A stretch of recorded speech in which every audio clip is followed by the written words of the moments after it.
Rapunzel. Noong unang panahon, sa isang malayong lupain ay may isang butihing mag-asawa. Isang araw, may mabuting balitang hatid ang babae sa kanyang asawa. Siya ay nagdadalang tao. Lubos na natuwa ang asawa sa balita, kaya nangako ito na gagawin ang kahit ano para sa kanya. Isang araw, sinabi ng babae na nananabik siya sa ilang malutong na litsugas. Di ako matatahimik kung di ako makakakain ng masarap na litsugas mula sa hardin ng ating kapitbahay. Kaya nagpunta ang lalaki sa hardin ng kapitbahay upang tuparin ang kahilingan ng kanyang asawa. Ngunit hindi alam ng pobreng lalaki na ang kanyang kapitbahay ay isa palang mangkukulam na nagngangalang Camila.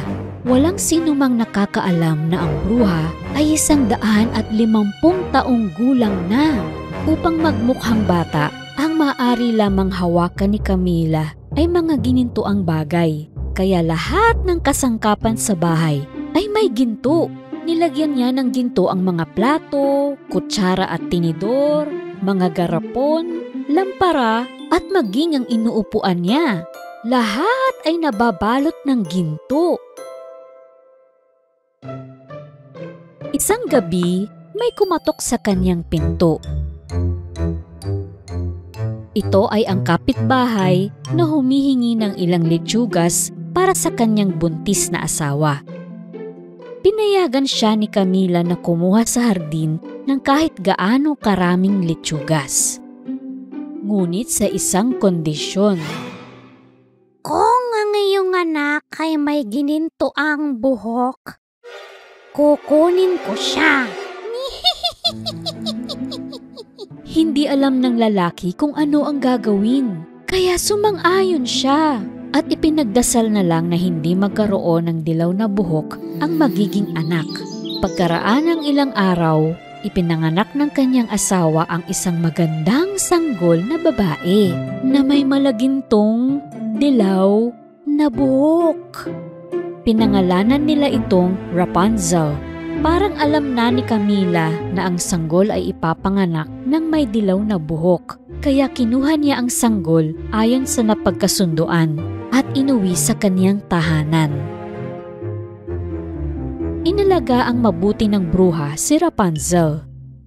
Palagi niyang sinusuklayan ang ginintuang buhok nito na lumalago sa bawat araw. Hindi kailanman pinagupitan ng buhok ni Camila si Rapunzel dahil kumukuha siya ng mahahabang hibla ng buhok. Niluluto niya ito sa mahiwagang kaldero upang maging ginto.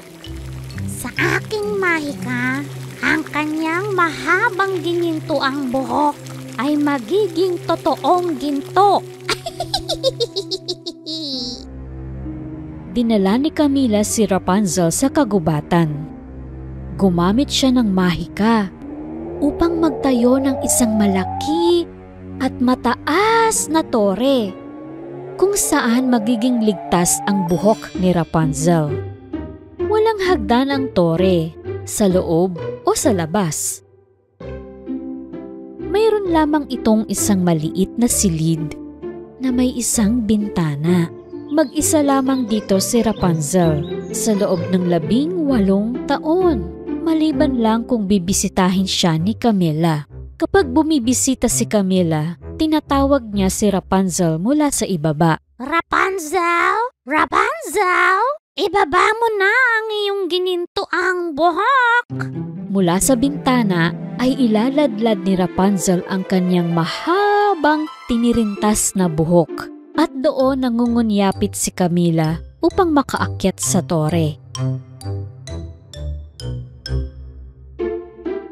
Nanay, bakit hindi ako makakababa upang makakita ng mga hayop at bulaklak? Ito lang ang tanging paraan para maprotektahan kita mula sa kasamaan ng mundo. Maraming mapanganib na hayop sa labas. at lahat ng uri ng masamang nilalang. Kung mapapahamak ka, hindi ko na kaya ang mabuhay pa. Isang araw, ang gwapong prinsipe ng bansa na si Rob na may kaparehong kaarawan ng kay Rapunzel ay nangabayo patungo sa gubat. Sa kagubatan, narinig ng prinsipe ang pag-awit ng dalaga at magiliw siyang nakinig. Ang tinig na iyon, napakaganda. Hiya!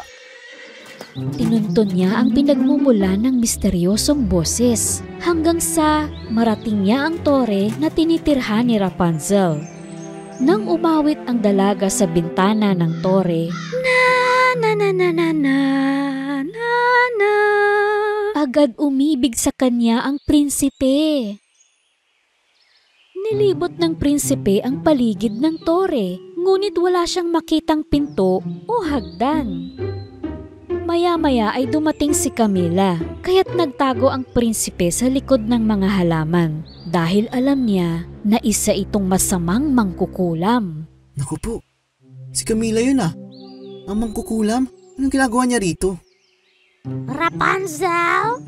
Rapunzel? Ibaba mo na ang iyong ginintuang buhok. Niladlad ni Rapunzel ang kanyang mahabang tinirintas na buhok upang makaakyat si Camilla. Sa sumunod na araw, bumalik ang prinsipe sa tore. Pagdating ay sinubukan niyang gayahin ang boses ng bruha at sumigaw siya mula sa ibaba ng tore. Rapunzel! Rapunzel! Ibaba mo ang iyong ginintuang buhok! Nanibago si Rapunzel sa boses na narinig, pero nilabas pa rin niya ang kanyang buhok. Mabilis na inakyat ni Prinsipe Rob ang buhok dahil nais na niyang makilala ang may-ari ng magandang tinig. Hiyat naman umakyat sa buhok? Natakot si Rapunzel nang makita siya. Sino? Sino ka? Paano ka nakarating dito? Ako si Prinsipe Rob. Naisip ko lang baka kailangan mo ng tulong dahil walang hagdanan at may mangkukulam. Hindi kita kilala. Sabi ng nanay ko, mapanganib na nilalang ang mga estranghero. Naku, umalis ka dito. Oo, huwag ka mag-alala. Hindi ako mapanganib na tao. Nilalang, narinig ko lang iyong magandang tinig at nais kong makita kung ano ang pakay ng mangkukulam. Narito ako upang sagipin ka. Ang mga salita ng prinsipe ay nagpalambot sa puso ni Rapunzel at hindi na siya natakot pa. Miss Rapunzel, gusto ba mo ba sa tore kasama ko? Upang maamoy mo ang mga bulaklak, makapamasyal at makakita ng magagandang hayop. Maraming taon na ring ninais ni Rapunzel na tuklasin ang buhay sa labas. Kaya agad niyang tinanggap ang alok ng prinsipe. Mayroon akong ideya na makakatulong sa ating dalawa na makababa sa tore. Nang sumunod na araw, dumating si Camilla. Nagulat siya dahil nakaladlad na ang mahaba at ginintuang buhok mula sa tuktok ng tore. Siguro ay natanaw na niya ako, kaya nilabas na niya ang kaniyang buhok. Kaya nagsimula ng umakyat si Camilla hanggang sa tuktok ng tore. Maya-maya ay may narinig siyang kabayo. Pero naisip niya na baka mayroon lang manlalakbay sa malapit. Kaya hindi na niya ito pinansin. Nagpatuloy na lang siya sa pag-akyat dahil sabik na niyang makita si Rapunzel. Nang marating niya ang silid ni Rapunzel, ang laking gulat niya. Wala na doon si Rapunzel. Putol na ang buhok at nakatakas na siya sa tore. Ang ginto ko! Wala na ang ginto ko! Bakit? Rapunzel!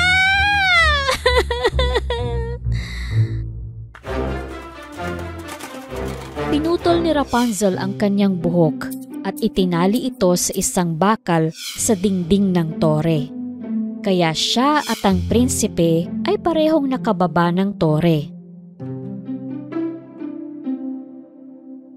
Mag-isa na lang sa tore, desperadong hinawakan ni Camilla ang putol na buhok ni Rapunzel. Hindi! Hindi! Hindi! Hindi na ito po pwede! Dahil naputol na ang buhok! Kailangan nakaugat itong buhok upang maging ginto! Samantala, sina Prinsipe Rob at Rapunzel ay dumating sa kastilyo ng prinsipe at ikinwento ng prinsipe ang lahat sa kanyang ama at ina, ang hari at reyna. Nabanggit naman ng hari na narinig na niya ang pangalang Rapunzel mula sa isang matandang magsasaka at kaniyang asawa. Kaya kaagad na dinala ng prinsipe si Rapunzel sa lumang bahay ng mag-asawa na sinabing nawala ng sanggol na pinangalan ng Rapunzel. Sa sandaling binuksan ng kawawang ina at ama ang pintuan at nasilayan si Rapunzel, nakilala nila siya. Anak ko, kinuha ka sa amin ng masamang bruha na yun. Napakaraming taon na lumipas. Sa wakas nakauwi ka. Kami ang iyong tunay na pamilya. Masayang-masaya si Rapunzel na makilala ang kanyang tunay na magulang. At ano sa palagay mo ang nangyari kay Camilla na naiwan sa tore nang walang ginto? Hahanapin kita, Rapunzel! Kailangan ko ang buhok mo na nagbibigay sa akin ng ginto!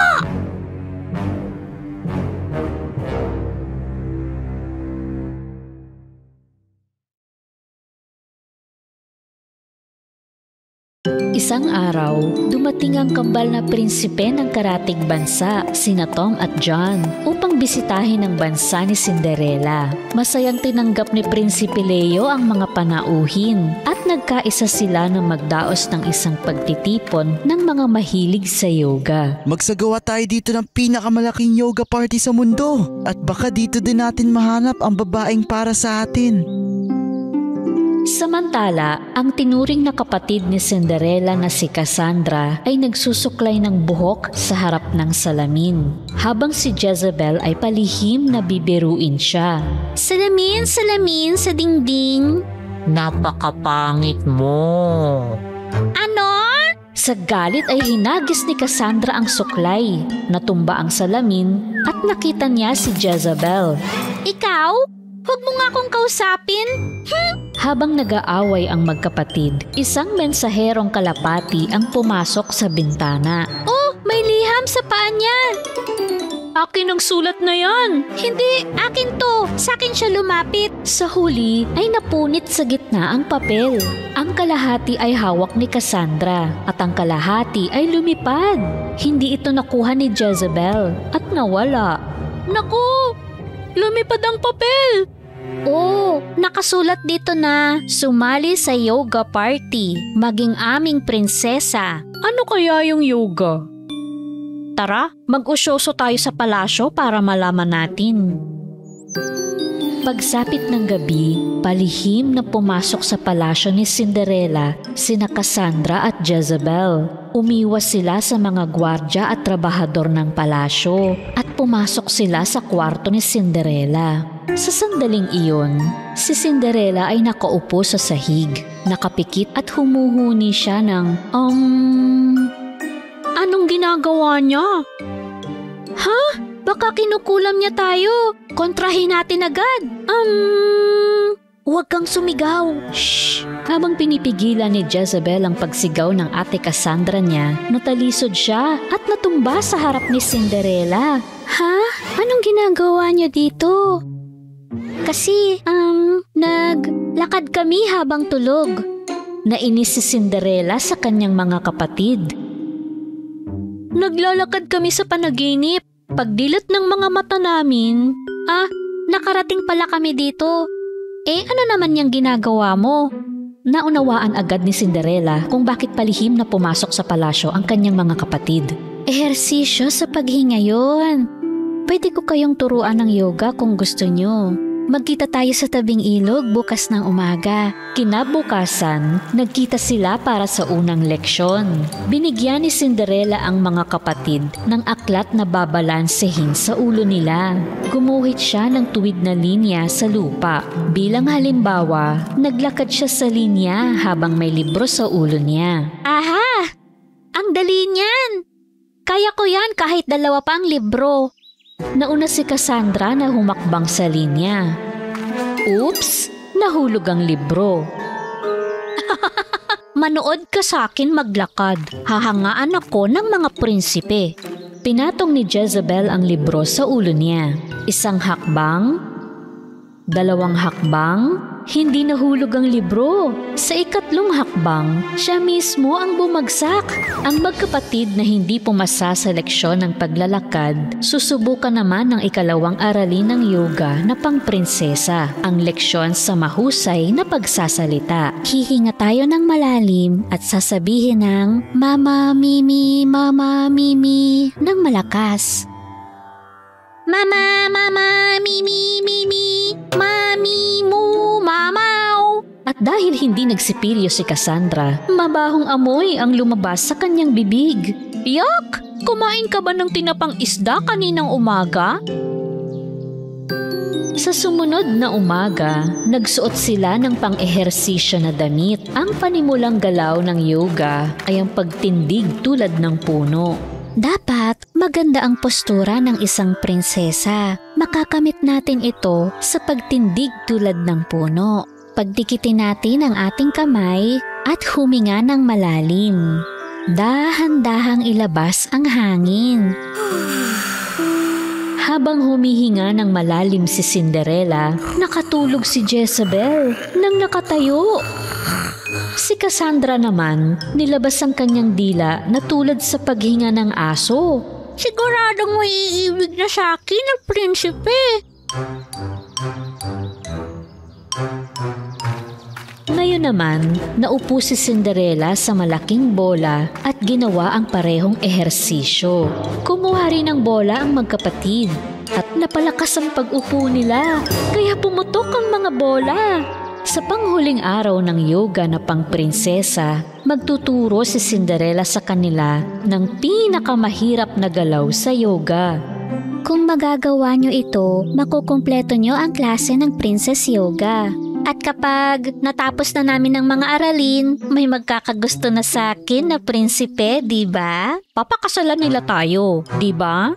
Napangiti si Cinderella, kaya lumuhod na siya sa damuhan at ginawa ang pinakamahirap na galaw ng yoga. Ginaya siya ng magkapatid, ngunit hirap na hirap sila sa sakit. Ang hirap naman, di ko ata kaya. Ang sakit na ng binti ko. 5, nagsimulang pawisan ang magkapatid. 4, nanginginig ang kanilang mga katawan. 3, 2, Sa sandaling malapit ng sumuko ang mag-ate, nangarap silang makapareha ang kambal na prinsipe. 1. Nagawa natin! Sa wakas, pumasa sila sa pinakamahirap na galaw ng yoga. Binati ni Cinderella ang kanyang mga kapatid at binigyan sila ng magandang regalo. Nakumpleto nyo na sa wakas ang mga aralin na pang prinsesa. Ito ang inyong gantimpala. Binuksan ng magkapatid ang kahon. Ngunit nagalit sila nang makita nila ang laman nitong mga sapatos at damit na pang-ehersisyo. Niloko tayo ni Cinderella. Gagantihan natin siya, makikita niya. Palihim na kinuha ni Cassandra at Jezebel ang paboritong damit ni Cinderella at agad na lumabas ng palasyo. Dumating na ang araw ng yoga party. Sinuot ng magkapatid ang mga damit ni Cinderella. Napatingin kina Cassandra at Jezebel ang mga bisita at nagtawanan. Sa pasukan ng palasyo, binabati ng kambal na prinsipe na sina Tom at John ang mga bisita. Ngunit nang makita nila ang magkapatid, pinagalitan nila sila. Hindi nyo ba nabasa ang imbitasyon? Hindi kayo papapasukin sa mga suot nyo. Naku, damit ko yan. Bakit nyo kinuha ang mga damit ko nang walang pahintulot? Kasi akala kasi namin hindi prinsesa kapag hindi ganito manamit. Sa oras na yon, nakita ng magkapatid ang kambal na prinsipe na hawak kamay sa isang kambal na babae. Lumabas ng palasyo ang magkapatid na umiiyak. Matapos ang araw na iyon, napagtanto nila na ang prinsesa ay hindi lamang nagsusuot ng magarbong damit. Kumakain rin dapat ng masusustansya at nag-eehersisyo ng katawan. Ang munting sirena at ang mga nawawalang isda. Noong unang panahon, Si Arya, ang pinakamagandang sirena sa karagatan, at ang kanyang mahal na si Prinsipe Edward, sakay ng maharlikang barko, ay naglayag sa malalayong dagat. Kaaya-aya ang paglalakbay nila na ang kagandahan ng bukang liwayway ay lalong nagpahanga sa kanila. Aking prinsipe, habang buhay akong maglalayag kasama ka sa magandang karagatang ito. Nakasanayan na ni na Edward at Arya na manguhan ng mga prutas mula sa bawat isla na kanilang binisita, tulad ng pinya, mangga, buko, papaya, saging, limon at marami pa. Dose-dose ng mga pinakamasasarap na prutas ang pasalubong nila sa mga kababayan. Habang nakamasid sa dagat ang prinsipe at ang munting sirena na si Arya, napansin nila na walang mga nilalang sa karagatan. Aking prinsesa, ilang araw na tayong hindi nakakakita ng anumang isda sa dagat. Bakit kaya? Oo, napansin ko rin. Ilang araw na nawala ang aking kaibigan na si Dolphy. Nag-alala ang munting sirena, kaya napagpasyahan niya na siyasatin ang kaharian sa ilalim ng tubig at kamustahin ang kanyang pamilya at mga kaibigan.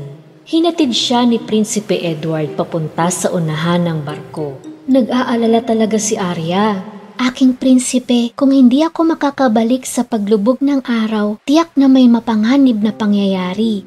Ang munting sirena na si Arya ay tumalon sa dagat. At sa sandaling nasa tubig na siya, ang kanyang mga binti ay mahiwagang naging buntot ng sirena. Mabilis na lumangoy si Arya patungo sa kaharian ng karagatan. Ngunit hindi niya makita ang mga kaibigang isda sa paligid.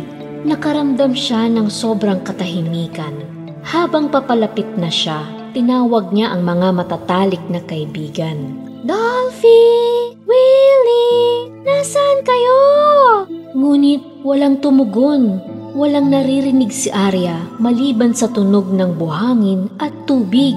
Ang kamanghamanghang kaharian ng karagatan at ang maningning na asul na dagat ay kalmado at walang laman. Napansin ng munting sirena na si Arya ang malaking kabibe sa buhangin. Mahiwaga ang naitatala ng mga kabibe, ang bawat tunog sa ilalim ng dagat tulad ng sa tala-arawan. Inilagay ni Arya ang kabibe sa kanyang tainga at pinakinggan ang nasagap na pangyayari. Masaya ang araw na yun sa ilalim ng dagat. Ang makukulay na isda, lumba-lumba at mga dikya ay aktibo at masaya. Habang nasisinaga ng araw ang tubig, dumating ang masamang bruha na si Vega at ang kanyang alalay na ahas. Narinig kong gumagawa sila ng plano upang nakawin ang kayamanan ng kaharian para maitayo ni Vega ang sariling kaharian malayo kay Haring Poseidon at sa kanyang pamilya. Nakipagtagpo sila sa mga gangster na pating, tapos ay umalis na sila. Naisip kong isumbong sa hari ang aking narinig, at habang patungo ako sa kaharian, natigilan ako sa nakita ko. Isang malaking lambat. Dahan-dahan itong bumababa sa ilalim ng tubig. Takot na takot ako, kaya nagtago ako sa buhangin. Hindi makapaniwala si Arya sa mga bagay na narinig. Ibinalik niya sa buhangin ang kabibe at agad na hinanap ang lambat ng mangingisda. Matapos lumangoy ng kaunti, nakita niya ang isang malaking lambat sa pangingisda na puno ng mga hayop sa dagat. At naroon ang matalik niyang kaibigan na si Dolphy. Oh, Dolphy! Sa wakas natagpuan kita! Arya, bilisan mo! Sagipin mo kami! May dalawa pang malalaking lambat tulad nito!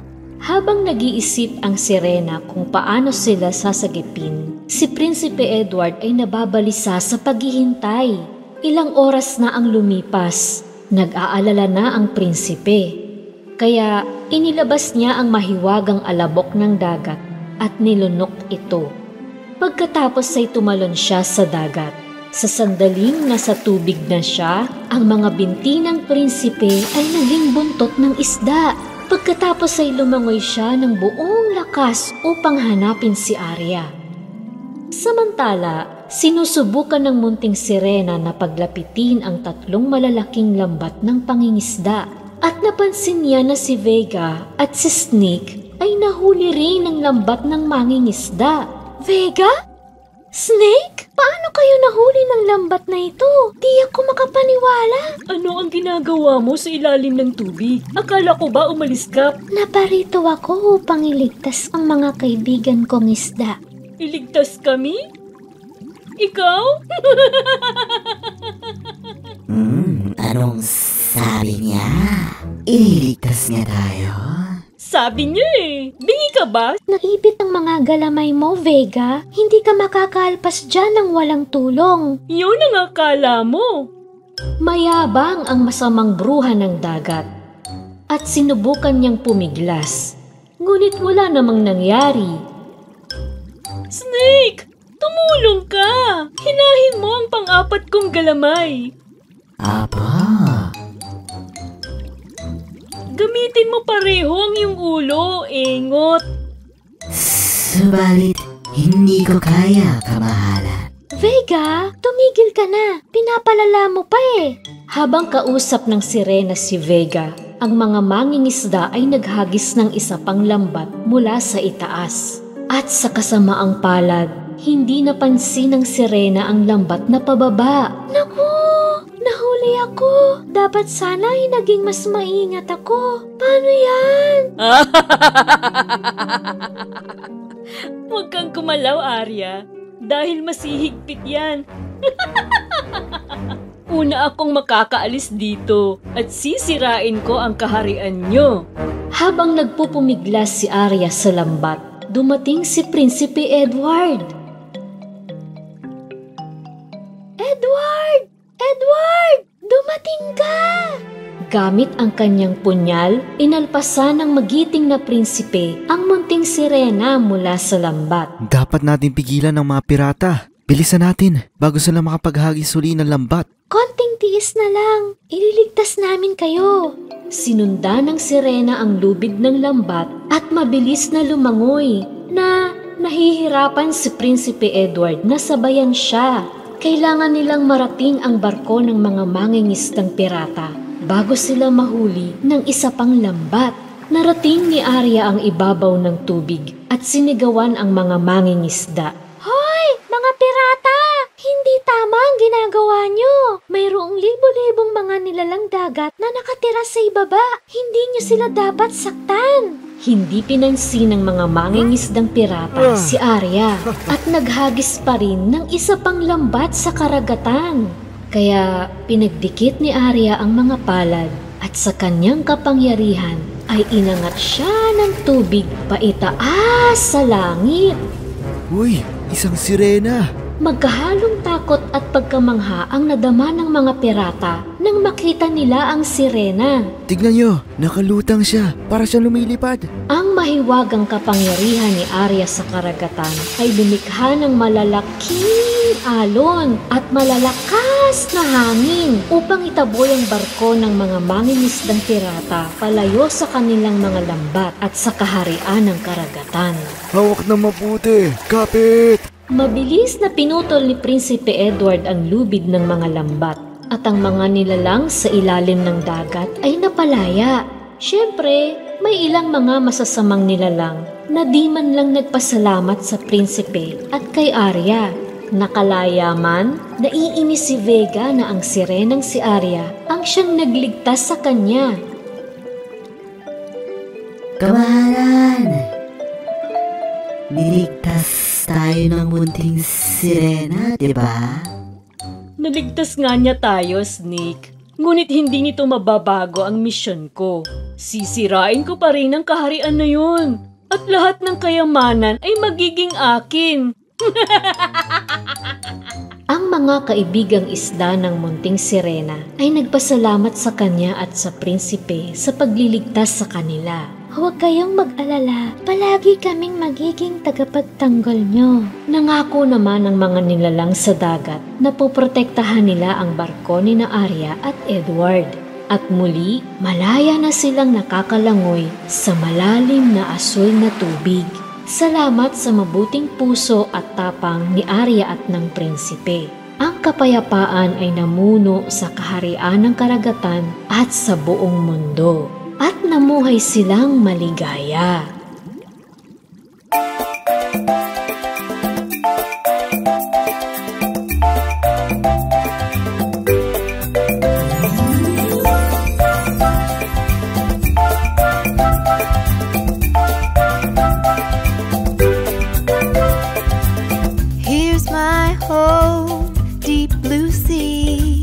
Everything is fun, friends with me. The king called me the Little Mermaid, the very best daughter of the king of the sea. Just look around, you will see the joy, a beautiful life, and the ocean roar. Just look around, you will see the joy, a beautiful life, and the ocean roar.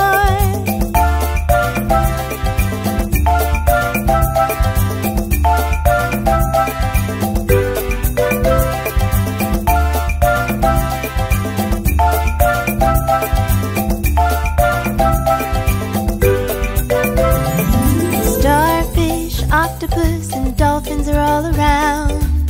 Now we are dancing in the moonlight.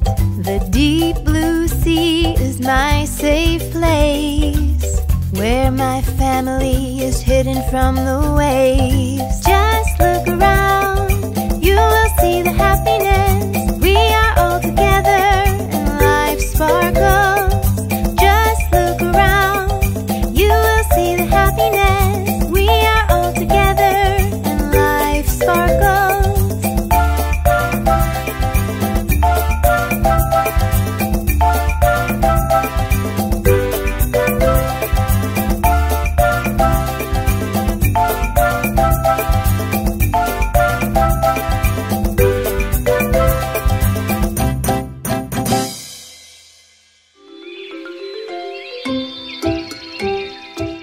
Sa bansa ni Prinsesa Sunshine o Sleeping Beauty, napakasaya ng lahat nang mapansin nila ang sira-sirang bangka na naanod sa dalampasigan.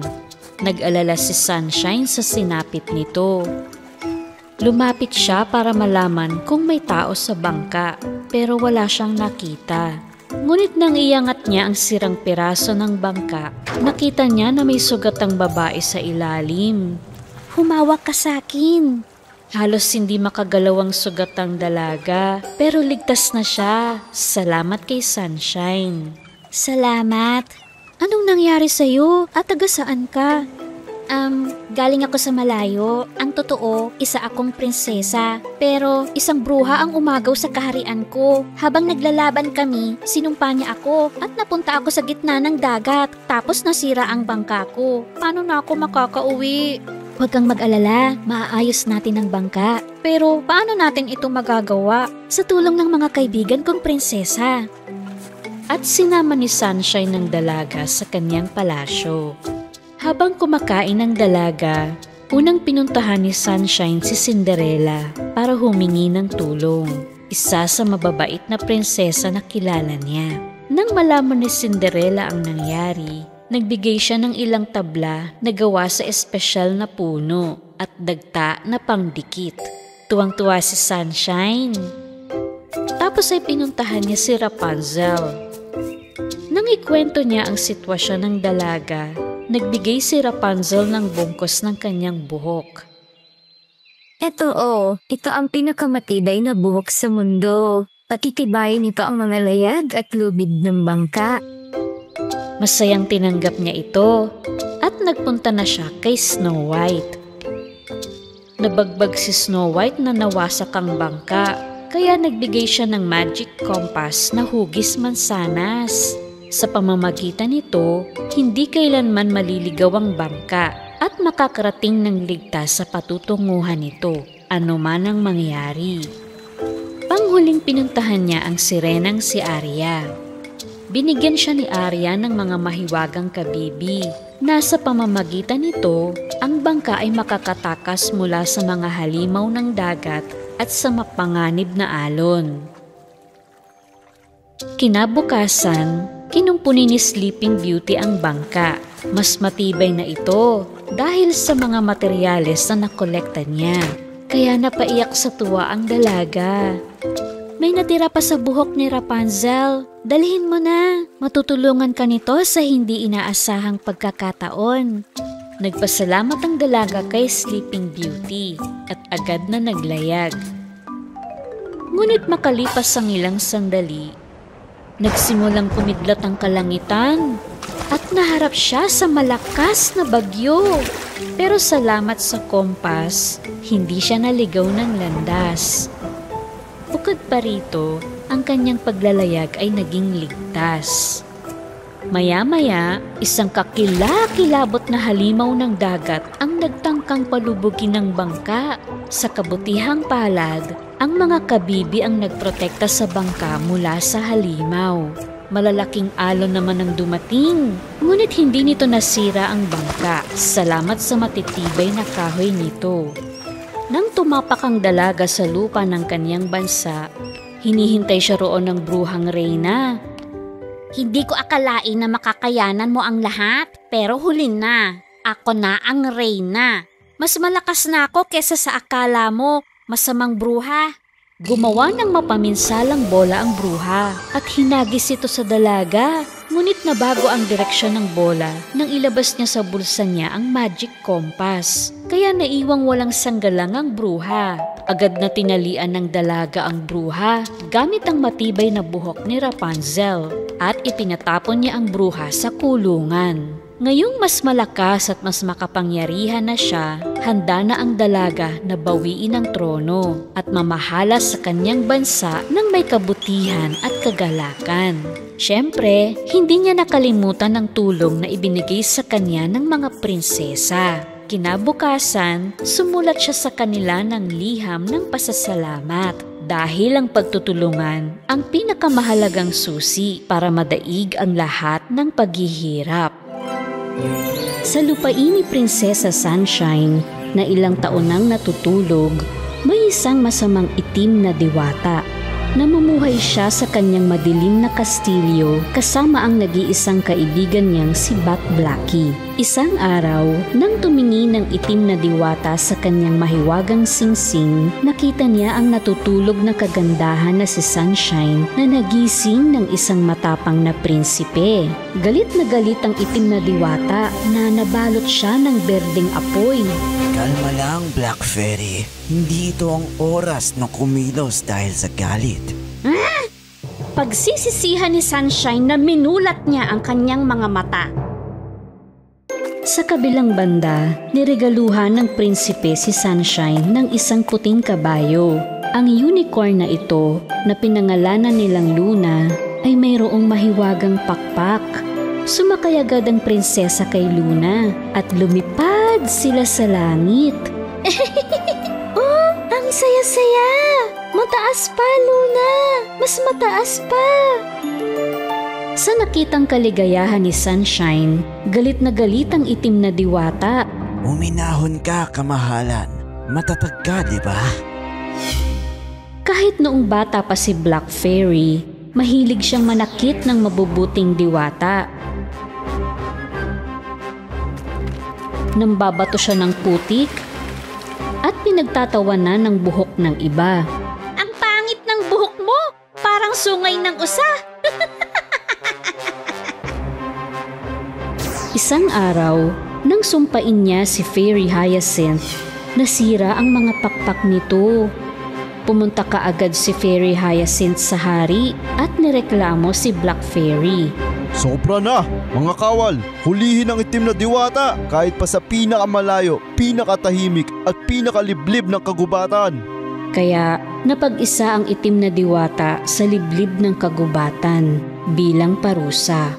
Doon sa paligid niya ay walang nabuhay na makukulay na bulaklak at wala ring hayop na pumupunta sa masukal na bahaging iyon ng kagubatan. Araw-araw siyang naghahanap ng paraan para makaalis doon. Ngunit parang labyrinth ang kagubatan na parati siyang napupunta sa parehong lugar kahit saan siya dumaan. Isang araw, habang malungkot siyang naglalakad, biglang may sumulpot na paniki sa harapan niya. Ikaw, isa kang diwata, tama ba? Anong ginagawa mo sa madilim na bahaging ito ng kagubatan? Ikinulong ako ng hari dito dahil ginawan ko ng masama ang ibang diwata. Anong uri ng kasamaan? Halimbawa? Tuwang-tuwa ang paniki nang ikwento ng itim na diwata ang tungkol sa pinsalang ginawa niya sa mabubuting diwata dahil naniniwala ang paniki na ang kasamaan ang pinakamakapangyarihan. Kung gusto mo ng kapangyarihan, nasa tamang landas ka, diwata. Kung tatanggapin mo ako bilang lingkod, tuturuan kita ng mga mahiwagang sumpa. Mahiwagang sumpa na makakapagligtas sa akin mula sa sitwasyong ito? Oo! Binigyan ng paniki ang itim na diwata ng singsing. Sa sandaling isuot nito ang singsing, natipo ng mga itim na ulap sa kalangitan. Tinamaan ng kidlat ang mga puno at umalingaw-ngaw ang tawa mula sa singsing. Pagtingin ng itim na diwata sa singsing, nakita niya kung gaano siya kalakas at makapangyarihan sa hinaharap. Kaya tinanggap niya ang paniki bilang lingkod. Dumaan ang mga taon. Salamat sa mahika ng singsing, nakapagtayo ang itim na diwata ng kahoy na kastilyo sa tigang na lupaing iyon. At kasama niyang nanirahan sa kastilyong ito si Bat Blackie. Nakita ng itim na diwata sa singsing niya ang hari at reyna na nagkaroon ng anak. Galit na galit siya na hindi siya imbitado sa kaharian tulad ng ibang mabubuting diwata. Nung araw na iyon, pinangako niya sa sarili na gagawin niya ang lahat ng uri ng kasamaan sa prinsesa. Blackie, gusto kong pagsisihan ng prinsesa ang pagmulat ng kanyang mga mata. Meron akong magandang plano, kamahalan. Ipinaliwanag ni Blackie sa itim na diwata ang detalye ng naisip niyang plano. Paglubog ng araw at napuno ng mga bituin ng langit, lumitaw sa panaginip ni Sunshine si Black Fairy sa kapangyarihan ng singsing. Gumising ka, prinsesa. Ang mga ibon ay naghihintay na iligtas mo sila. Dapat mo silang tulungan. Ha? Ano? Paano? Anong nangyari sa mga ibon? Pinaliwanag ng itim na diwata na ang mga ibon ay naapektuhan ng masamang sumpa at hindi sila makakalipad dahil napapaligiran sila ng mga tuyong sanga. Ikaw lang ang makakapagligtas sa kanila. Sige na, gising. Takbo na sa kagubatan. Nag-aalalang nagising si Sunshine sa hating gabi. Umalis siya upang iligtas ang mga ibon, ngunit hindi niya sinabi kahit kanino. Pagdating niya sa kagubatan, nakita niya na talagang sinumpa ang mga ibon na hindi makaalis sa malaking puno. Susubukan na niyang umakyat sa puno nang lumitaw ang itim na diwata. Ikaw ang diwata sa panaginip ko. Ginawa mo ba ito sa mga ibon? Pero bakit?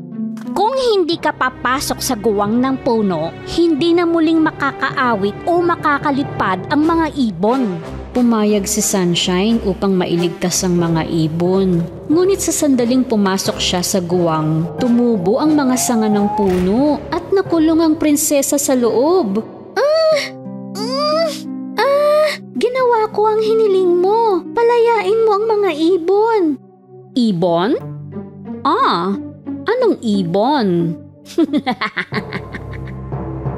Sa sandaling iyon, naglaho ang mga ibon sa mga sanga ng puno. Alam mo, walang ibon o hayop ang nakakarating sa kagubatang ito, prinsesa. Niloko lang kita.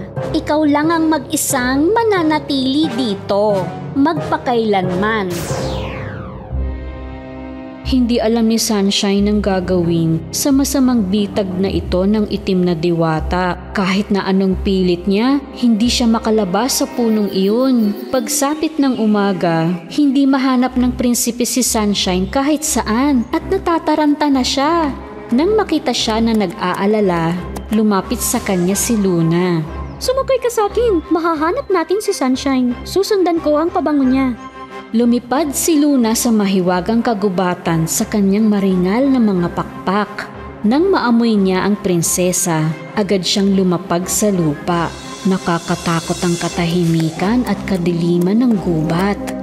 Di nagtagal, nakita nila si Sunshine na nakulong sa guwang ng isang puno. Sunshine! Aking prinsesa! Huwag kang mag-alala, ililigtas ka namin. Oh, prinsipe! At si Luna! Ibinuka ni Luna ang kanyang makulay na mga pakpak at winisikan niya ng mahiwagang alabok ang puno. Isa-isang naputol ang mga tuyong sanga at bumagsak sa lupa, kaya nakaalis si Sunshine sa puno kung saan siya nakulong. Akala ko hindi na ako makakalabas dito. Maraming salamat. Bumalik ang prinsipe at prinsesa sa kaharian kasama si Luna. Parehong alam ni Sunshine at ng prinsipe na ang tunay na kapangyarihan ay hindi kailanman nasa kasamaan, kundi sa pag-ibig at pagkakaibigan. Si Black Fairy naman ay hindi kailanman umaamin ng pagkatalo. Gagawa pa rin siya ng mga bagong plano na sisira sa pag-ibig at pagkakaibigan. Sa isang malayong lupain, may isang prinsesa na may mahabang pulang buhok. Mayroong magandang hardin ng mga rosas ang prinsesa na ito. Nagbibigay ito ng kaligayahan sa prinsesa, lalo na ang mga pulang rosas. Tuwing gabi, kapag ang mga tao ay nakahiga na, lalabas si Prinsesa Rosa sa balkonahe ng palasyo at papalakpak ng 3 beses. Kapag narinig ang tunog na ito, isang maliit na ginintoang ibon ang lilipad sa kamay ng prinsesa. At sa sandaling iyon, ang buhok ng prinsesa ay kuminang-kinang. Nagsimulang humuni ang munting ibon at sinabayan ito ng prinsesa.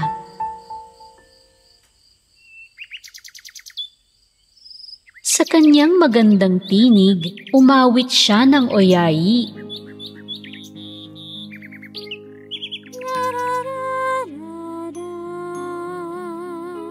Lahat ng nakarinig nitong magandang awit ng prinsesa ay dahan-dahang napapapikit at nakakatulog agad.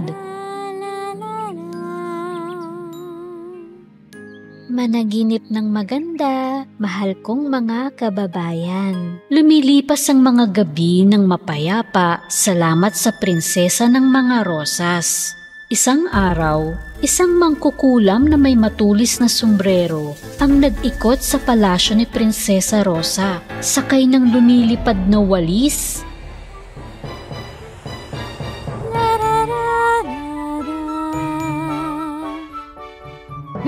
Hindi ko gusto ang pagkanta ng prinsesang ito. Nakakasawa! Ang nakasimangot na bruha ay nagpa siyang gumawa ng masamang sumpa sa prinsesa. Alakazam! Alakazam! Sa paglanta ng mga rosas, ay tumahimik nawa ang prinsesa. Sa sandaling iyon, ang buhok ng prinsesa ay nagkulay itim, sing-itim ng uling. Anong nangyari sa buhok ko?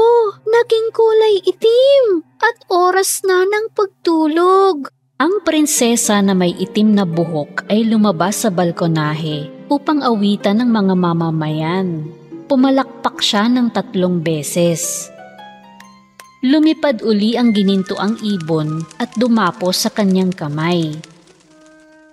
Kuminang ang itim na buhok ni Prinsesa Rosa. Kahit nagtataka ang prinsesa kung ano ang nangyari sa kanyang pulang buhok, nagsimula siyang kumanta ng oyayi kasabay ang ibon. Lahat ng tao sa bansa ay nakatulog ng mahimbing. Ngunit sa halip na managinip ng maganda, binangungot sila. May mga bata pa ngang nagising na umiiyak. Nanay! Nakakatakot ang panaginip ko. Ayoko nang matulog sa gabi. Nakakatakot ang mga napapaginipan ko. Ako nga rin eh. Nang sumunod na gabi, nang mabalitaan ni Prinsesa Rosa na binangungot ang mga tao, bumalik siya sa balkonahe at tinawag ang kanyang ginintuang ibon.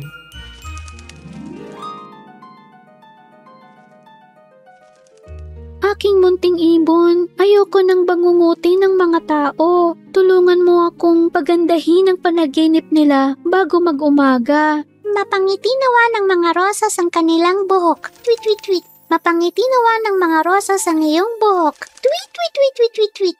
Rosas, mapangiti ang buhok ko? Sa payo ng ibon, pinuno ng prinsesa ng tubig ang paliguan niya. Nilagyan niya ito ng mga talulot ng pulang rosas hanggang sa namula ang tubig. Nilublob ng prinsesa ang kanyang buhok sa tubig na ito. At sa sandaling iyon, bumalik sa kulay pula ang buhok niya. Napangiti ng rosas ang buhok ko. Totoo nga ang sinabi ng munting ibon. Nang gabing iyon, nang kumanta ang prinsesa ng Oyayi, lahat ng mamamayan ay nakatulog ng matiwasay at nanaginip ng maganda. Nang mapagtanto ng mangkukulam na ang sumpa niya sa prinsesa ay nasira, nagalit siya at sinumpa niya ito ulit. Alakazam! Alakazam!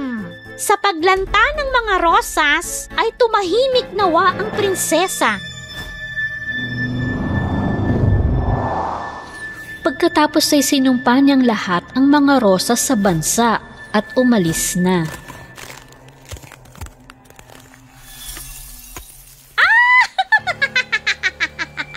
Sobrang nainis si Prinsesa Rosa nang makita niyang kasing itim ng uling na naman ang kanyang buhok. Na naman? Ba't naulit? Ano bang nangyayari sa akin? Inutusan ng prinsesa ang mga katulong na manguha ng mga talulot ng rosas upang maibalik sa dati ang buhok niya. Ngunit wala silang mahanap na kahit isang rosas sa hardin o sa buong bansa. Anong gagawin ko ngayon, munting ibon? Sabihin mo, ha? Mapangiti nawa ng mga rosas ang iyong buhok. Tweet, tweet, tweet, tweet, tweet, tweet. Pero wala ni isang rosas sa buong bansa. Teka, huwag kang umalis. Sobrang sama ng loob ni Prinsesa Rosa na napaiyak siya ng malakas. Umagos ang luha niya at tumulo hanggang sa ibaba. Sa oras na iyon, isang gwapong lalaki ang dumating sa hardin ng palasyo. Nang makita ng binatang ito ang luhang pumapatak sa lupa, may inilabas siyang isang kahon. At sa loob ay may maninipis na hibla ng pulang buhok. Binasa niya ang mga hibla ng buhok sa naipong luha sa lupa. At sa isang iglap, naging kumikinang na pulang rosas ito. Dinala ng gwapong lalaki ang rosas sa prinsesa. Ang malungkot na prinsesa na nakatayo sa tabi ng paliguan niyang puno ng tubig ay biglang nagalak nang makita niya ang gwapong lalaki na dumating. Ikaw! Naaalala kita! Oo, ako nga. Magkababata tayo. Para sa iyo ang bulaklak na ito. Tanggapin mo sana, aking Prinsesa Rosa. Tuwang-tuwa ang prinsesa nang makita niya ang pulang rosas na handog ng kababata niya. Agad-agad na hinagis niya ang rosas sa tubig at nilublob ang buhok niya dito. At sa wakas, nasirang muli ang sumpa ng bruha. Ang buhok na sing-itim ng uling ay naging pula uli.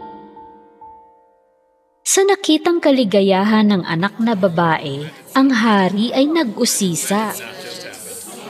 Iho, sabihin mo sa akin, paano mo nahanap ang rosas na ito? Gayong walang rosas na natira sa buong bansa.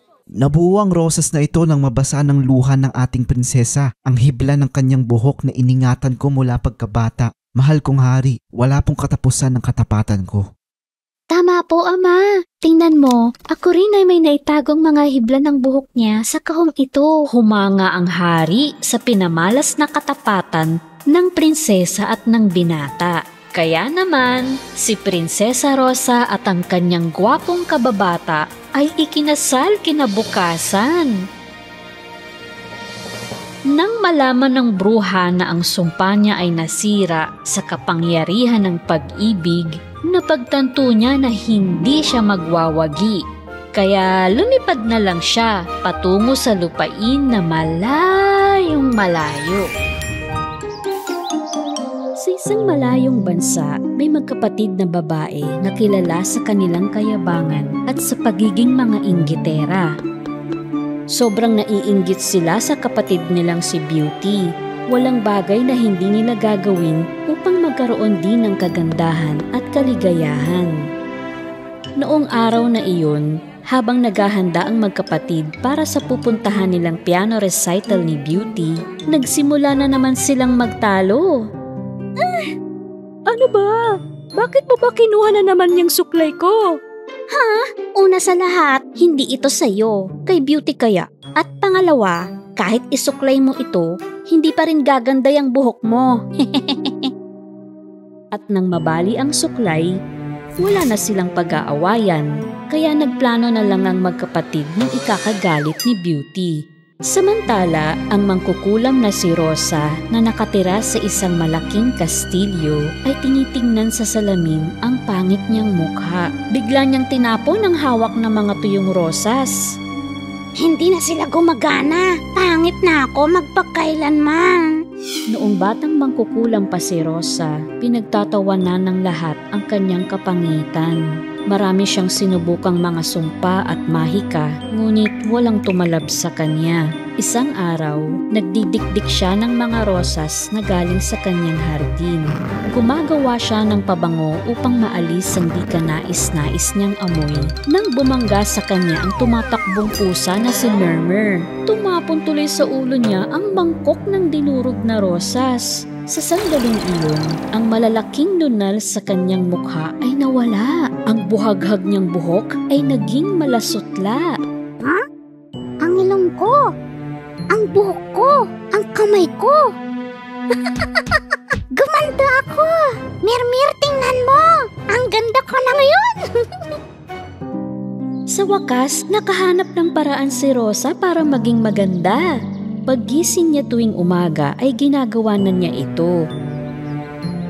Hanggang sa may dumating na prinsipe at binunot ang mga rosa sa kanyang hardin.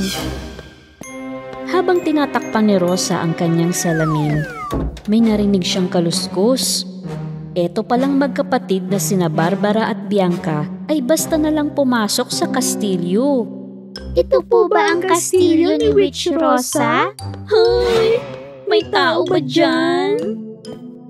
Ang mga inggiterang kapatid ni Beauty ay natakot nang bigla nilang nakita ang bruha. Sino kayo? At anong ginagawa niyo dito sa aking kastilyo? Nagsumbong ang magkapatid sa mangkukulam na namumuhay si Beauty ng masaya sa isang palasyo at gusto nilang supilin ang kaligayahang ito sa darating na piano recital. Anong kailangan nyo sa akin? Kulamin o sumpain mo siya. Gawin mo siyang mataba tulad ng bola para hindi na siya gustuhin ng prinsipe. Mamahalin pa rin siya ng prinsipe kahit mataba siya. We, talaga ba? E di ikulong natin siya sa tuktok ng bundok na may 7 kuweba. Ha? Mahahanap pa rin siya doon ng prinsipe. Hindi magkasundo ang magkapatid sa gusto nilang ipagawa at patuloy silang nagtatalo. Kaya pinatahimik sila ng kamay ng mangkukulam na si Rosa. Kumuha siya ng kulay lila na bote mula sa lagayan ng gayuma at inabot ito sa magkapatid. Lagyan nyo ng 3 patak nito ang piano ni Beauty. Saka nyo na ako pasalamatan. Tuwang-tuwa na umalis ang magkapatid. Gabi na noon, masaya si Beauty na pumunta ang mga ate niya sa kanyang pagtatanghal. Ate Barbara, Ate Bianca, mahal kong mga kapatid. Namiss ko kayong dalawa. Namiss ka rin siguro namin. Konti. Gaano ba kaliit ang bahay mo? Maliit? Ito ay isang palasyo. At sobrang luma na ng piano, ha? Hindi luma ang tawag. Ito ay antigo at mamahalin. Paglayo ni Beauty, palihim na kinuha ni Barbara ang bote ng mangkukulam at binigay kay Bianca. Naglagay si Bianca ng 3 patak nito sa piano. Hindi ito alam ni Beauty at nang magsimula siyang tumugtog ng piano, nagkaroon ng itim na usok sa paligid niya. Ang musikang tinutugtog niya ay biglang naging malakas na ingay. Hinahataw ni Beauty ang mga teklado ng piano at lahat ay nakatitig ng may pagtataka. Sinubukan ni Prinsipe Richard na pakalmahin si Beauty, ngunit nabigo. Umalis tuloy ang mga panauhin dahil sa pagkadismaya. Ang magkapatid naman ay pumunta sa kanilang silid na masaya. Kinabukasan, nagsimulang manigaw si Beauty sa lahat ng nakikita niya. Prinsesa, anong nangyayari sa'yo? May problema ba? Anong nangyari? Hindi pa ba sapat na makasal ako sa isang halimaw? Labis na sumama ang loob ni Prinsipe Richard sa sinabi ni Beauty. Para bang ang kanyang mabait na maamong prinsesa ay naglaho at isang malupit at galit na babae ang pumalit. Nagsisisante si Beauty ng kusinero, ng hardinero, ng kasambahay na may bagong dahilan araw-araw. Masaya namang nanonood ang magkapatid at hinihintay ang araw kung kailan hihiwalayan ng prinsipe si Beauty. Iniisip ko kung maiiwan ba sa akin ang palasyong ito kapag naghiwalay na ang prinsipe at si Beauty. Dahil ako ang panganay, sa akin dapat pareho ang palasyo at ang prinsipe. Isang araw, inaayos ni Prinsipe Richard ang mga tiklado ng piano nang mapansin niya ang bote ng mangkukulam sa ilalim ng piano. Ay naku, di kaya itong bote ay... Pagkasuri niya nito, alam niyang kagagawan iyon ng bruhang si Rosa. Agad siyang sumakay ng kabayo at pumunta sa kastilyo ng mangkukulam. Binalibag ni Prinsipe Richard ang pinto sa kanyang pagpasok. Anong kailangan mo sa amin, bruha? Bakit mo naman kinulam si Beauty? Hindi ako ang may gusto nito, kundi ang mga kapatid ni Beauty. Desperadong nagtanong ang prinsipe kung paano ito maaayos. Sisirain ko ang sumpa kung may ibibigay ka sa akin na muling magpapaganda sa akin. Kinuha ng prinsipe ang kwintas ng kahilingan na lagi niyang dala, ang tanging alaala ng kanyang ina, at iniabot iyon sa bruhang si Rosa. Sinabi niya na maaari siyang humiling ng kahit anong gusto niya, ngunit kailangan hintayin ang kabilugan ng buwan sa 3 gabi. Tinanggap ni Rosa ang kwintas at ikinahon. Sa harap ng salamin ay binawi niya ang sumpa, ngunit nagbabala sa prinsipe. Nakuha mo na ang gusto mo. Sinira ko na ang sumpa kay Beauty. Pero kapag hindi gumana ang kwintas, katakutan mo ako, prinsipe. Masayang umuwi ang prinsipe sa palasyo. Sinabi niya kay Beauty kung ano ang talagang nangyari sa kanya. Noon di tinawag ni Beauty ang mga empleyado at humingi siya ng tawad sa kanilang lahat. Pagkakita nito, tinanggap ni na Barbara at Bianca ang kanilang pagkatalo. Naman. At umalis ng palasyo. Hindi pa napagtatanto ng bruhang si Rosa na ang tunay na kagandahan ay hindi nasa panlabas na anyo. Dahil kapag mabuti ang puso ng isang tao, ang liwanag ng mukha niya ay laging maganda.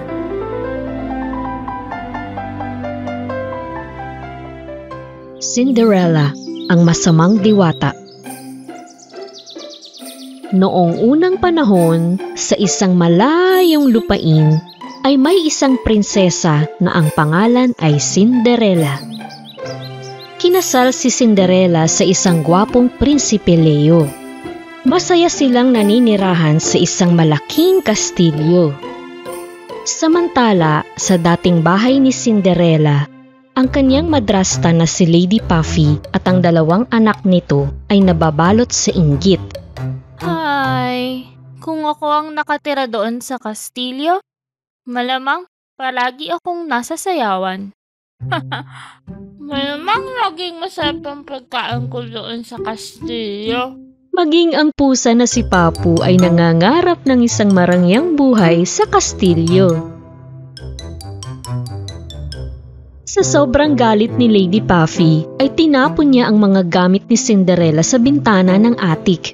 Isa-isa itong bumagsak sa labas. Hindi natin kailangan ng mga ito. Puro walang kwenta. Sa isang sulok ng kwarto ay may nakuha si Lady Puffy na kakaibang kahon. Binuksan niya ito at naroon ang isang lumang orasan. Kinuha ni Lady Puffy ang orasan at bumaba na sa sala. Sa pag-uusyoso ng magkapatid, may pinindot sila sa gilid ng orasan. Bumuklat ang takip at sinuri nila kung meron bang nakatago sa loob. Mukha naman itong ordinaryong orasan lang na may salamin. Pero ang mga kamay ng orasan ay biglang umikot ng paurong. Bigla ay may liwanag na nagmula dito na nailawan ng buong silid. Gulat na gulat sila, lalo na nang may lumitaw na masamang diwata sa harap nila. Sa wakas, nakabalik na ako sa tunay na mundo. Ikaw? Ano? Sino ka? Ako ang diwata ng nakaraan. Ang pangalan ko ay Kyra Bell. Kinwento ni Kyra Bell kina Lady Puffy at sa magkapatid na siya ay pinatapon mula sa mundo ng mga diwata dahil siya ay naging isang malupit na diwata. Kung sino ang nagpalaya sa akin ay maaaring humiling ng gantimpala. Ako yun! Hindi no? Ako yon. Pinili ni Kyra Bell si Lady Puffy at walang pag-aalinlangan, humiling si Lady Puffy. Nais ko na ibalik mo ang oras sa gabi ng engrandeng sayawan. Nais ko na mapangasawa ni Prinsipe Leo ang isa sa magaganda kong anak. Ikinumpas ng masamang diwata ang magic wand sa orasan at lahat ng orasan sa buong bayan ay umikot ng paurong.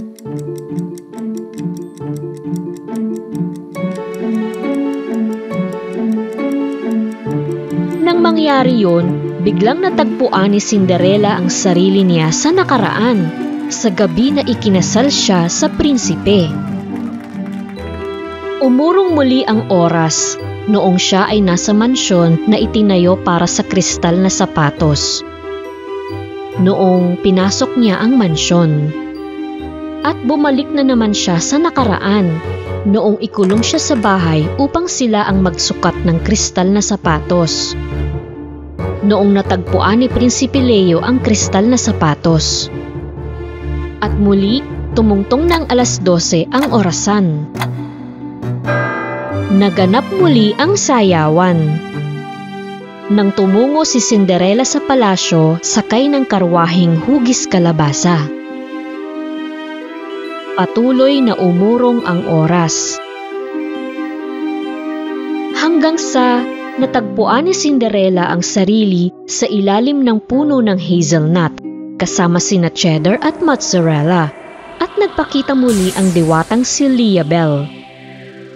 Cinderella, narito ako upang tulungan ka. Anong nangyayari? Hindi na ako kilala ni Prinsipe Leo. Malamang ito ay kagagawan ng kapatid kong si Kyra Bell.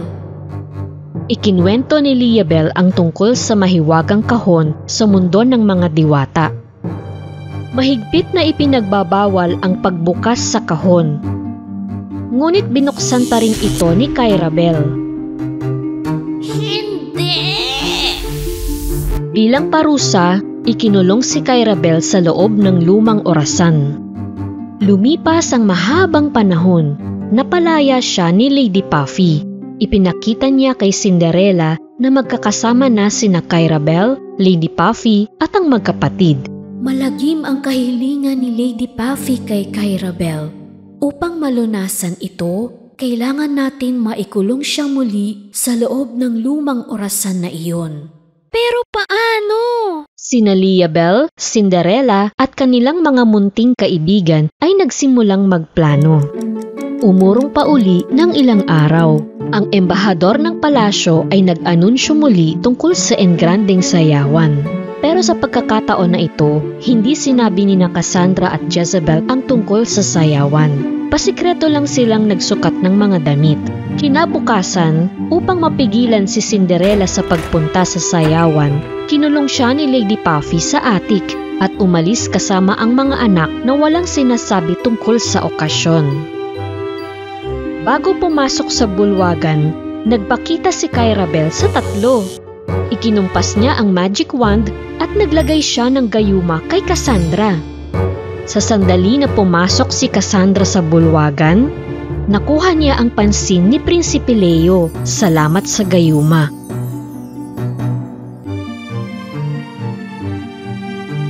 Nilapitan siya ng prinsipe at inayang sumayaw. Sige.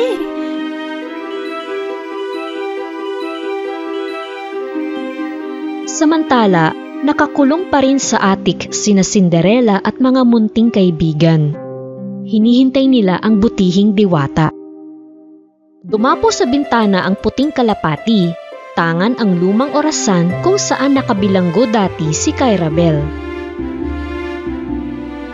Ilang sandali pa, nagpakita na ang butihing diwata na si Liabel. Kailangan na natin pumunta sa puno ng hazelnut. Ngayon na! Ikinumpas ng butihing diwata ang magic wand at bigla ay naroon na uli sina Cinderella at mga munting kaibigan sa ilalim ng puno ng hazelnut. Ngunit mula sa likuran ng puno, ginulat sila ng masamang diwata na si Kyrabel. Hindi kayo magtatagumpay. Hindi matutuloy si Cinderella.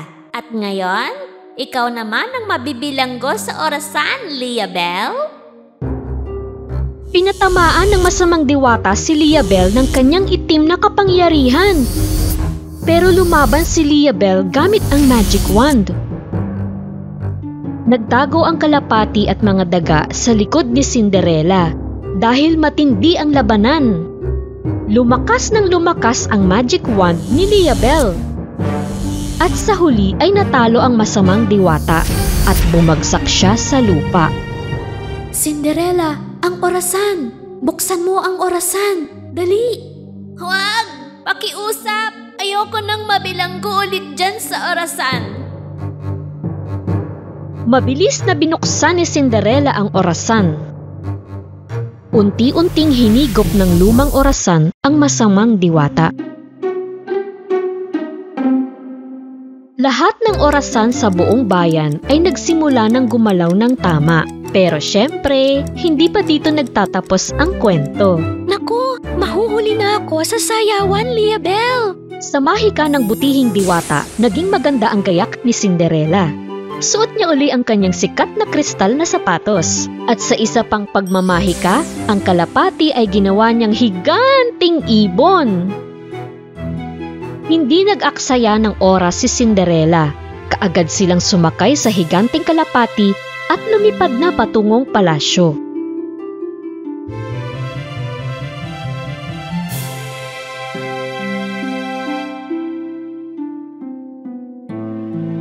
Ngunit nang dumating siya sa bulwagan, nakita niya si Prinsipe Leo na kasayaw si Cassandra. Sinubukang istorbohin ni na mozzarella at cheddar ang prinsipe upang magising ito mula sa pagkagayuma. Huy! Naroon ang pinakamagandang babae sa bulwagan. Ang pinakamagandang babae? Wala yon, sayaw pa tayo. Uy, tingnan mo. Ayun siya oh, lapitan mo na. Nang masilayan ni Prinsipe Leo si Cinderella, nabighani na naman siya. At nabasag ng tunay na pag-ibig ang sumpa ng gayuma na galing sa masamang diwata. Isinayaw muli ni Prinsipe Leo si Cinderella. Parang kilala kita. Ang kagandahan mo ay pamilyar sa akin. Masaya si Cinderella na nakipagsayaw sa mahal niyang prinsipe. Pati sina mozzarella at cheddar ay napasayaw na rin. Sa wakas, lahat ay nagbalik na sa tamang mga pangyayari. Ilang araw pa ay nag-iibigan na sina Cinderella at Prinsipe Leo. At sila ay nagpakasal ulit. Habang sina Lady Puffy at ang mayayabang niyang anak ay halos maloka sa inggit. Sawi tayo na naman.